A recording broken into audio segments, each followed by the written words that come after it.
As we continue with example 2, you can see it's pretty much going to be the exact same approach. Obviously, we have a different coefficient out in front for number 2. We don't have a 3x squared, we have a 2x squared.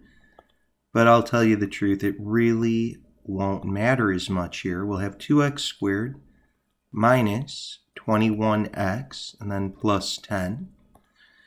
Now we've already set up a 10 by 10 window, so we could very quickly just type graph. And you can see right here, this problem might look a little bit messier. Maybe it's looking a lot messier. You can see on the far right edge over here, remember this is a 10 by 10 window. You can maybe take a guess that we're going to cross the x-axis here at x equals 10. If you hit trace, you can confirm that. You can hit your 10 right here.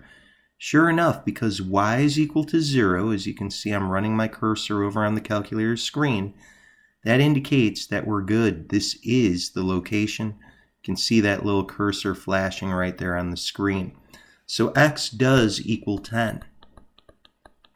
There's a second solution though. This one, of course, as you're looking, I think it's pretty evident you're going to get a fraction. It's between x equals 0 and x equals 1. Now, you can hit trace and say, where are we when x equals 0? You can see y is actually all the way at the top there at 10. You could just type 1 right now because you're on the trace setting. You can see we're actually way down here at -9. You might wonder where we're going to cross. Well, this is where we'll use second calculate and use the 0 tool. Left bound, we always type in -10. Right bound, we'll always type in +10. Guess. Now at this point, kids might say, should I guess 0? Should I guess 1?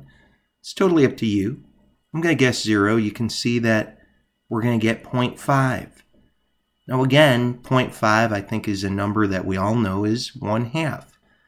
But look, we could quit this, do second quit, have x show up, just hit the x button, and then hit math and frac, and sure enough you will get x is equal to 1/2.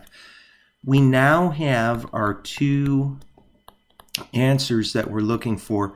Let's focus in on the fraction. This is the new stuff. Tell you what, let's cross multiply. We'll get 2x is equal to 1. Then what?